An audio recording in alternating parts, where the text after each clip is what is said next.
Hey, this is Max. Welcome back to another CSR2 video. Let's talk live racing cars. I get this question a lot from players. Max, what's a good live racing car? And should I build this car or that car? Instead of answering that on a very specific level, let me put this idea in your head.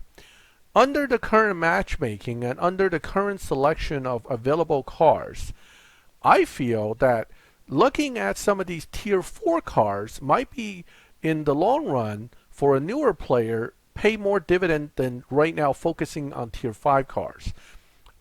And here's why. Let's talk about these tier 4 cars and the pros and cons of them compared to a tier 5, particularly under the current matchmaking system and particularly about live usage.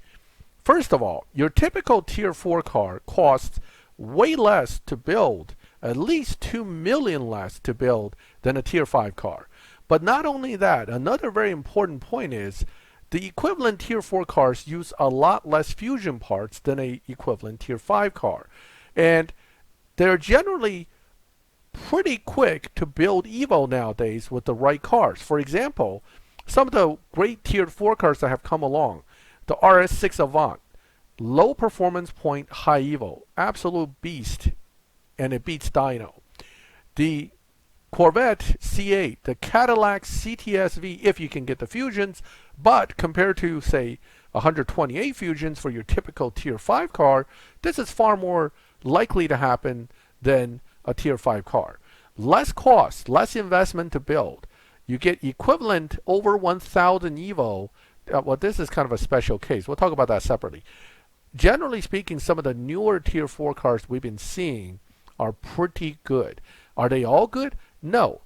But back in the day, and I'm not saying I'm like that seasoned a player or anything, but 4 years ago when this game started, tier 4 was like an afterthought. You basically had one good tier 4 car, the F40, and pretty much everything else kind of sucked. Later on, Natural Motion started putting in good tier 4 cars, starting with cars like the NSX, but a lot of them were also from the Fast and Furious events or Ferrari event. They were paid cars. I never considered those as recommendations because, hey, if you didn't pay for it, you probably wouldn't have it. The second piece of that is, quite frankly, most of the newer players wouldn't have access to it. Nowadays, though, we have a lot more good cars in tier 4, a large number of them, enough that it would make sense almost to focus on tier 4 for your first live car if you're a newer player, because you're more likely to have one, you're more likely to have fusions, and they're cheaper to make a mistake on than a tier 5 car. So let me just give you some quick recommendations from my perspective. Obviously, the RS6 Avant, I already mentioned it right here. This is a monster in live, but you got to drive it carefully or you're going to bump that car because it beats Dyno by quite a bit. This Stingray, once it's closer to fully maxed, quite a good car, falls in a decent lobby. The old Stingray Z06 needs a special tune to work, and it's in a really slow lobby, but it's a good live racer. And it's actually good for beginners because you don't need a lot of parts. These two guys that just came out, these are really good live racers, provided you have some self-control. The F40 used to dominate, but you see less and less of them nowadays because all these other guys coming along is kind of knocking it off of its pedestal. But the F40 is never a bad car.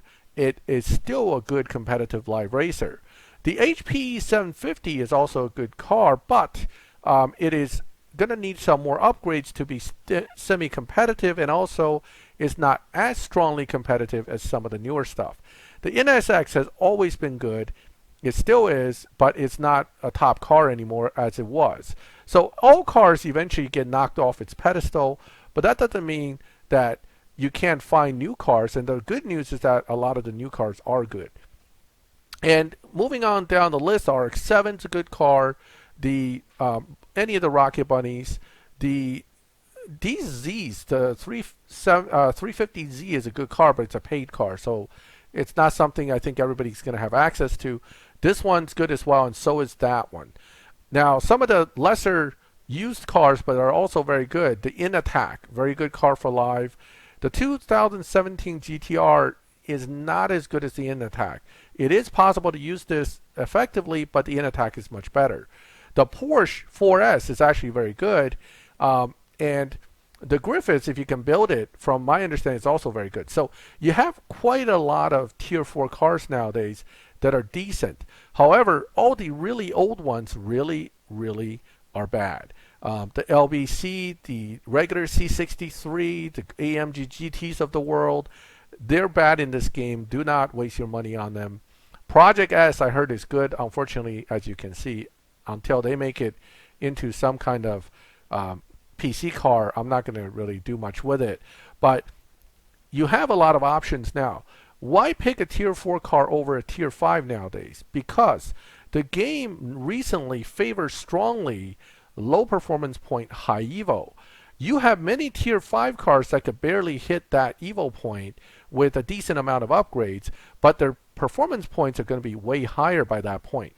Here you have a car that is cheaper to build, less fusions to fill out, same number of stage 6s unfortunately, and that's not any easier, but much less fusions to fill out. And if you build a tier 4 car, and generally speaking, if you put it in the same lobby with the equivalent tier 5 car that's matching with you, oh, there's one of my teammates there.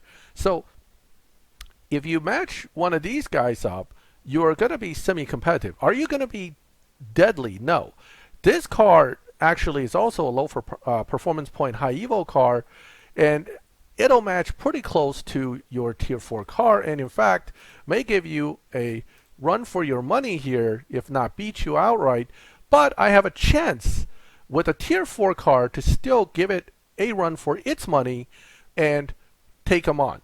Now, I'm not going to beat up my teammate without offering him the chance to get some more points back, but as you can see, this is a very competitive car in this lobby. He actually probably dynos this, and actually normally would be facing cars dynoing 10.5 or slower. Guess what? My car dynos about 10.4 something. So I'm running under dyno to force my way to a win, but here I'm using a car that cost me a lot less, not necessarily less than what he spent on that car at the moment, but overall it takes less upgrades, and you know, I can be competitive and I can stay with the 10-second lobbies and pretty much win against most of the tier 5s that end up here. His tier 5 is one of the better ones, so it's a little different. Okay, now I'm going to text him and let him know that I am just doing a video and therefore I'm not going to keep racing. So I'm moving on. I just told him that. Okay, and I want to take on some of the other opponents in here just to kind of showcase the car. Now, here's another tier 4 car that's very good. The Porsche is one of those high top end cars in tier 4, high evo point, low performance point, and it will also give me a run for my money, but it's going to be a good race. And again, the Corvette is not the most deadly in this lobby.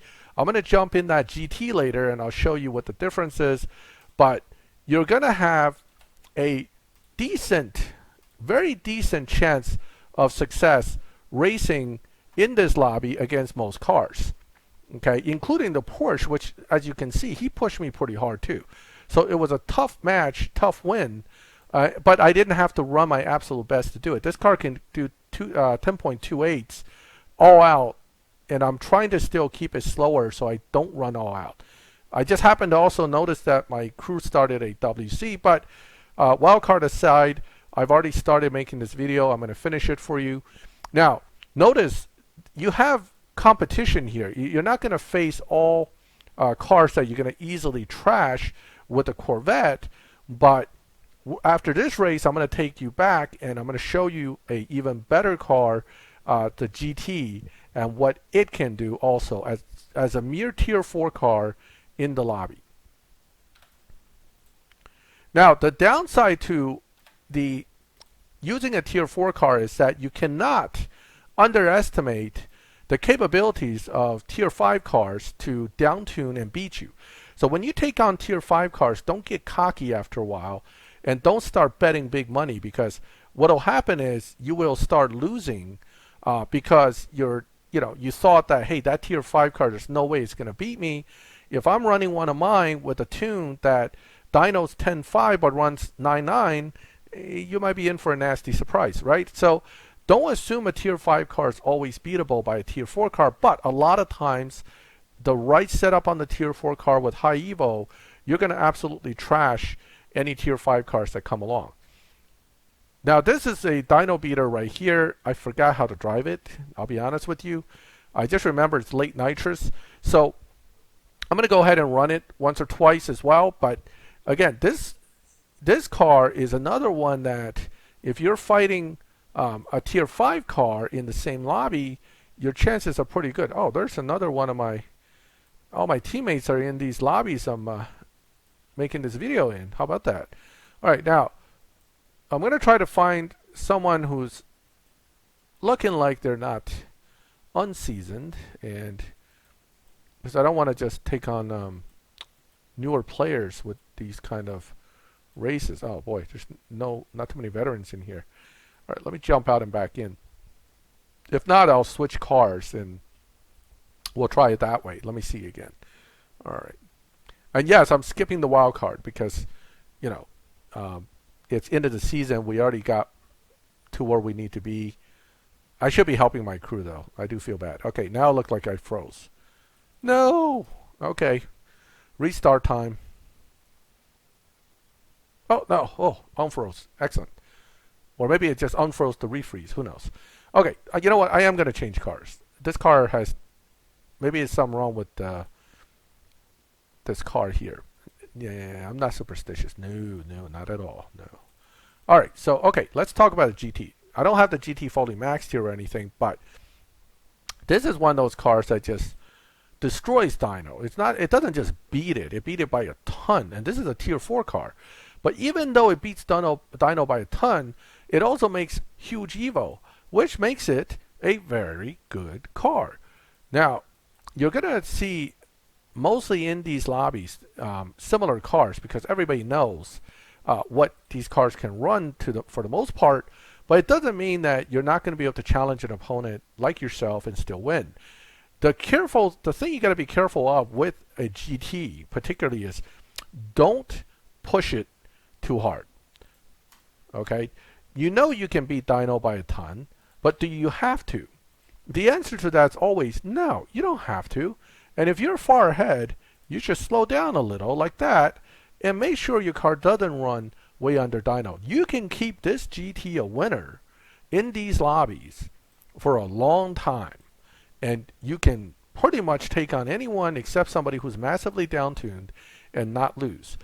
But know that matchmaking, while it favors your low performance point high evo car and your dyno buster, if you start going crazy and pushing things too hard, you will get bumped. And it looks like I'm having some problems again here. Let me restart the game. I think it needs a restart. All right, I'm back. Crashed earlier in live, not a surprise. With wildcard going, more stuff tend to happen that's not helpful to making points. All right, so kind of used the Ford GT there. I just showcased that real quick. Let's go back and try to get a run in with the RS6 Avant. I know I haven't been showing you the dynos on these cars, so let me go ahead and do that for this car, and then we'll show you the dyno on the GT I used earlier. This is a 10.5 car. The Corvette is about a 10.4 something because it's fully maxed. But regardless, these cars, even fully maxed, because of they're maxing out at 674, 75 performance points, that's many tier 5 cars that are 699 at stage 5 only. So you can imagine how competitive you are against most tier 5s. The thing is, obviously, most of the time you're going to be facing other tier 4s in here, but even in the tier 4, there are hierarchies of some cars having greater lobby busting than others, plus much higher evo at a given upgrade. In any case, it's almost better sometimes not to be fully maxed, but to be slightly off maxed, because you'll find different kind of opponents in the lobby than if you were fully maxed, or if you were too low on the upgrades, like stage 3, stage 4 upgrades. You just don't have enough evo to make the full point. Here you go. I just found my crewmate again. Now, This car here is a low performance point, high evo car that does not beat dyno, at least not in my hands. So the S7 twin turbo usually lobbies about 0.3 better than its opponents, meaning this could be a 10.2 dyno car that I'm facing using this Audi. So that means that it is a very quick, and it's going to jump way ahead of me as it's doing now. However, that's not to say I'm going to necessarily lose, because this Audi will beat dyno by 0.3 if driven right. Here I actually drove bad because I forgot how to shift, but this will beat dyno when driven properly. This car ran probably close to what it was hoping to run. Well, actually, I think it should have ran better than this if it was set up a certain way. Oh, he slowed down. So that's his mistake. I think what he did is he was way ahead of me thinking he had it. He didn't want to run under a certain number, and he did a little bit of braking, maybe just a hair too early there. Okay, so again, I think this car should have been able to beat me, considering I ran pretty poorly on that one. But again, the Audi is a great car. If I can remember the shift pattern, I'm sure it would be even better. But that's something I'm going to have to look up again, I guess. I haven't used this since I was focusing on other cars. But again, this is a very good car for the lobby that it's in. Now, let me see if I can't get this right. Let me see if maybe I should use nitrous in third, fourth. Wow, it's laggy today too. There's a lot of problems with this. Okay, coming up on them. Slow down. So again, relatively easy win. This is again a 10.6 run, but this time I slowed down. And again, we know that we're not yet running dyno and beating people. Okay, all right. So I want to do a quick, as soon as I get back in lobby safely, quick run with my teammate here. It's only fair that we run once. Okay, now he's got a pretty good setup on this F1. I remember we discussed this. So his F1 probably will end up trashing me, because I still haven't figured out what am I doing wrong with this Audi here, because I'm not getting under dyno really, and I should be able to. All right. Oh, he let me win. I hope he read my chat where I'm saying I'm not racing a lot right now because I'm trying to showcase cars, but I'll let him give me, I was going to let him win, but let's see if he challenged me again. He gave me the win. I appreciate that, buddy. So that's the Audi. The Audi is a good car. Definitely one of the ones I would recommend.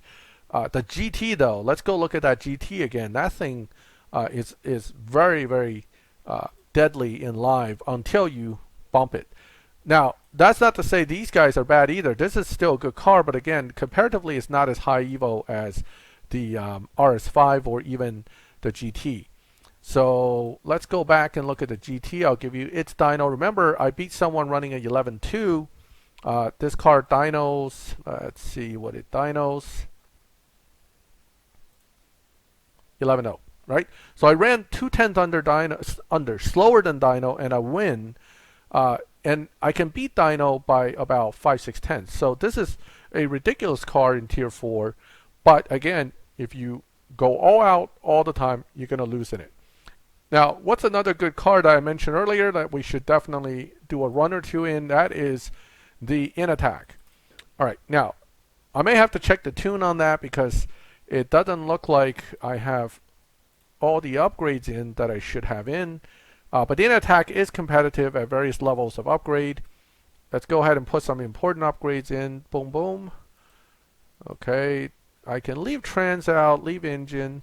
Now, I would like to get it over 1,000 Evo. That's one of my goals with all live racing cars is I wanted at least 1,000 plus Evo because you get much better overall performance on the RP gain when you do that. As you can see on a 150 card, I am getting something like I would say 2,800 plus RP. That's what you want. You don't want less than that when you're talking about RP gain. All right, this is running 11.6 dyno. Let's go ahead and take this car into live. Mind you, this car is not a low performance point high Evo car. That Evo is not bad though, so it's only marginally competitive in that sense. But this car does beat dyno, and therefore is competitive. It's not a super competitive car in the grand scheme of it, but it's certainly not a bad car. And I would not be afraid to put it up against most tier 5 cars in this lobby because I know I can easily take them on. Now, mind you, in this lobby, a lot of tier 5 cars can also be down-tuned, particularly F12s, any kind of Chiron. Those kind of cars can beat dyno by a lot. But doesn't make this car ineffective. Okay. Oh, I screwed up there. I shifted out of first too quick. Gonna lose this one. Okay, or unless he gives it to me. He's not. No, don't. I won that one. All right. All right. Now, he might have given it to me anyway, though. Does he re-challenge me? No, because I don't have a swap symbol, so I don't expect people to give it to me right from the get-go. Now, understand, 1500 Evo gave me 2800 plus. 1200 Evo only gave me 2700 some, so you're going to lose some. But is this much worse than a tier 5 car? No. If you have a tier 5 car that is over 1000 Evo, and in fact, let's prove to ourselves that I am not lying here. Let's go grab a tier 5 car and do the same thing. Let's see what that makes. So this is the in attack, another one I like and would certainly recommend. This one is also good. I just don't know how to drive it. I need to look up shift patterns again. And that kind of brings the next point. Shift patterns extremely important with all these cars. If you can't shift them, you're not going to win in them. Okay? So you still need to know how to shift your car. I would certainly suggest you to do some searches on YouTube for any car you're going to use. Even if you build it just right, you tuned it just right, you definitely want to know the shift pattern because it could make the difference of beating dyno, not beating dyno, or totally beating dyno, or barely beating dyno. So there are a lot of things that come from shift patterns. All right, so I'm just here in a tier 5 car. I'm going to look for someone I can hopefully not lose to. F5. All right. The good news is at this level of play, the F5 is much more upgraded, so its quote low performance point advantage is less, and therefore I have a better chance of having a successful race against it. But I don't really like the F5s in general to go up against because it's always risky for me. I just wanted to get the RP for you so you can see what it can do. All right, 8.1, 8.2. What is the... Now, that is 2898, right? That is about... Remember, this is over 2000 Evo here. But that's about what I was getting with the Corvette, right? A few points off, sure. But the Corvette was over 2800 as well. And that is a tier 4 car with 1500. So you're not losing much on the RP end. The only thing you're giving up is a few thousand in-game money if you're only racing other tier 4s. But if you're racing other tier 5s, that wouldn't be an issue. Actually, you know what? Let me... I keep saying this and I keep forgetting to do it. Let's dyno the TS1 GT, show you what it is, 8.1, right? So I ran 8.0, I think. So slightly under dyno. This car obviously beats dyno. It's one of the natural dyno beaters that I like. And then finally, let's go back to that GT one more time. I want to show that car again. I really like this car for the reason that it's like a T5's ability to beat dyno while maintaining full Evo, and it's easy to drive. And it's a Ford, so it's easy to get fusions for. You can't run out of fusions on this thing because it's easy to get fusions for it. Now, 91 fusion to 128 is a big deal. That's a lot of epic fusions you don't need, and quite a few rares and even uncommons you don't need. So building this car is far, far easier than trying to build that T5 I just used. And that's where it really is something you want to keep in mind as well, that you got a car that's going to do real well without a lot of upgrades compared to a T5, less money compared to a T5, all around just as good as a T5. The only difference is you're in a lobby that doesn't run 9s or 7s. You're in a lobby that runs 10s to 12s. Okay. Let me just...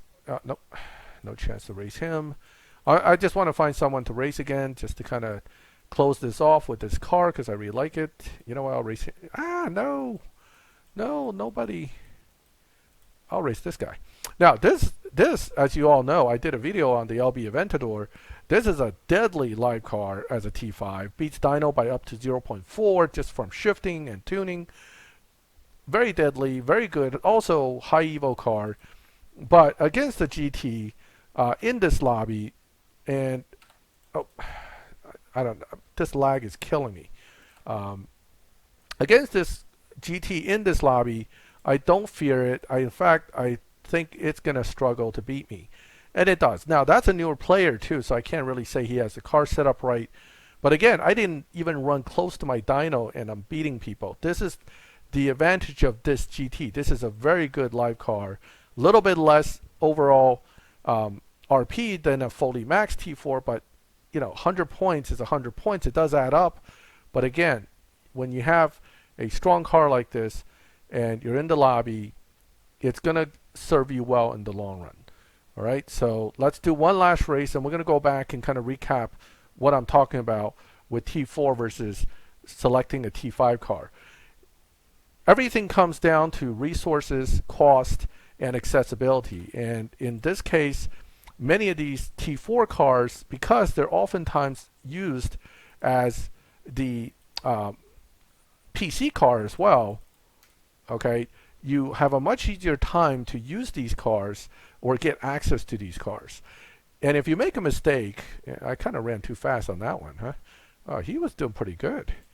If you make a mistake building a car, your cost of your mistake is a little bit less too. So in every direction you look at it, having a T4 car is not a bad thing. It's actually a good thing, and I would rather use a T4 car mostly nowadays in most of these lobbies over potentially even a tier 5 car, because again, they run good, they give good points, and they're much easier to build overall. All right, so just kind of looking through here again, just kind of recapping, multiple of the tier 4 cars have what I again mentioned as low performance point, high Evo. Because if you compare it to a tier 5 car that is generally at the same level of performance points, if you notice, okay, something like this can match it, but that's kind of a unique car in that sense. Most of these guys are 700 plus and barely matching you on the Evo. But imagine when a tier 4 car, a tier 5 car is only at 670 something, you know, let's look at the fares, 696, 1388. If I bring this to 670, that's going to go down to about 1,000. So you're talking a lot more Evo points only as relative to the PP point when you're talking about tier 4. Tier 4 cars, generally speaking, nowadays are in anywhere between 9.5 to and slower, with the you know, fully elite NSXR being one of the fastest, but most of them are making well over 1,000 without full stage 6. So you're really looking at about 70 something fusions, okay, and you're making a car that's going to run about 12s to 11s that basically give you equivalent RP in live as a tier 5 car that requires probably well over 100 plus evos and at the same level of upgrade, and is less competitive in the slower lobbies. So if you're a newer player and you have access to some of these T4 cars, definitely look into building them.